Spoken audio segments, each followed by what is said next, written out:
Hello guys, welcome to Hardik mobile care. দাদা আসছে আমার ভিডিও দেখে। দাদা কোন জায়গাতে আছো? 30 নম্বর। তাই কী এই দুটো মোবাইল এক্সচেঞ্জ করে তুমি একটা নতুন মোবাইল নেছো, তাই তো? তাই কি ফাইন্যান্স হয়েছে তো? তা দাদার এই মোবাইলটা বাজাজ ফাইন্যান্সের থেকে করে দেওয়া হয়েছে। আর তার গিফট কী কী দেওয়া হয়েছে তোমার? গিফট ব্যাগ আছে, হ্যাঁ, আর চার্জার কেবল প্রোটেক্টর আর একটা ব্লুটুথ। আর মানে তুমি আমার মানে এই দোকানে বসা তুমি কী বলে জানছো? ফেসবুকে ইনস্টাগ্রামে দেখে, তাই তো?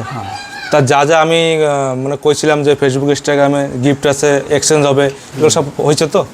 আর তুমি পাইছো তো সব গিফট জিনিস? হ্যাঁ, পাইছি। ঠিক, তা তোমার সাঙ্গদের তোমাকে গ্রামের লোক কী বলতে চাও? বলতে চাই যে আসো, ভিজিট করো, যাদের পুরোনো মোবাইল নিয়ে এসো, দাও এক্সচেঞ্জ করে নিয়ে যেতে পারবা, বাজাজ ফাইন্যান্সও করতে পারবা, ভালো সুবিধা আছে। হ্যাঁ, ঠিক আছে। তার যার যার দরকার আমার উপরে কন্ট্যাক্ট নম্বর দেওয়া থাকবে, সে আমার সাথে কন্ট্যাক্ট করে আমার দোকানে আসতে পারবে। আমার দোকানের নাম আছে হার্দিক মোবাইল কেয়ার। আসো আমার দোকানে ভিজিট করো, ঠিক আছে? এটুকু আমি বলতে চাই।